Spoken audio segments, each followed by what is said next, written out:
Mesdames et messieurs, bonsoir et bienvenue dans Tam Tam Info à la une de l'actualité de ce mardi 19 octobre 2025.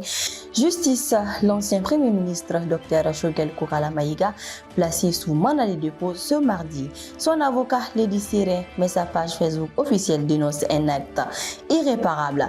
Alerte sécuritaire, l'état-major général des armées annonce que deux bases des forces armées maliennes, Afarabougou et Birikiweri, ont été la cible d'attaques simultanées tôt ce matin. Les détails sont encore attendus. Succès diplomatique et économique, le Mali et les Émirats arabes unis signent 11 accords de coopération à Abu Dhabi, ouvrant la voie à des investissements majeurs dans la sécurité, l'énergie et l'agriculture. L'affaire Choguel Kokala Maïga connaît aujourd'hui son tournant le plus décisif. Au terme d'une garde à vue qui durait depuis le 11 octobre, l'ancien Premier ministre a été présenté ce mardi à la chambre d'instruction de la Cour suprême. Celle-ci lui a notifié les faits d'atteinte au bien public et a ordonné son placement sous mandat de dépôt. Dans un communiqué, son avocat maître Cheikh Oumar Konaré a réagi. Il affirme que son client est serein et estime qu'un homme politique doit s'attendre à tout, y compris la prison et la mort. L'avocat ajoute que Choguel Maïga s'est réjoui que son ancien directeur de cabinet, âgé de 80 ans, soit poursuivi, mais non détenu dans ce même dossier. Une sérénité affichée qui contraste cependant avec un message publié peu après sur la page Facebook officielle de l'ancien Premier ministre. Quelques mots courts et accusateurs. Ils ont commis l'irréparable. Sur le front sécuritaire, la situation est tendue ce mardi.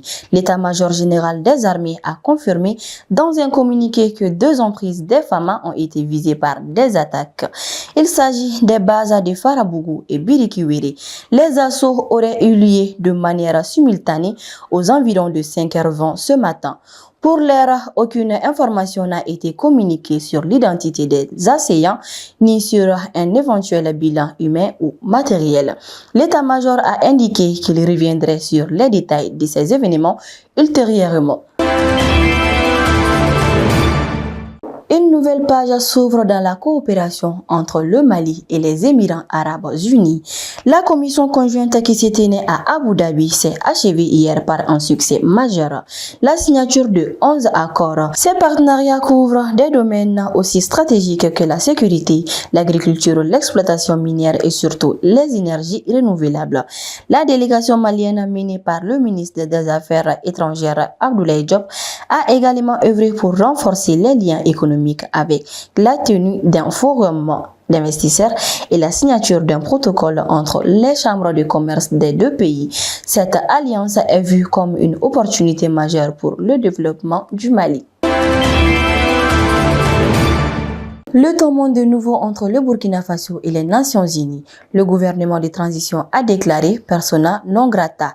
La coordonnatrice résidente de l'ONU, Carole Bernardine Flore Smerexniak. Les autorités l'accusent d'être à l'origine des rapports jugés mensongers sur la situation des enfants dans le pays.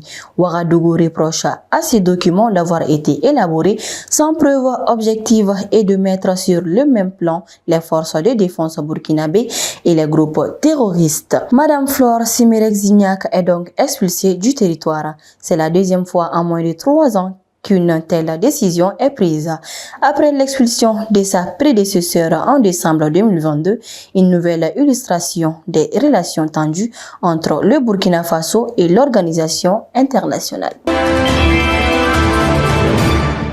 Terminons ce journal-là avec une note tragique. Un jeune garçon surnommé Chaka a perdu la vie en se noyant dans une rivière à Kouralé où il passait ses vacances scolaires. Le drame s'est produit alors qu'il jouait avec des camarades près d'un cours d'eau.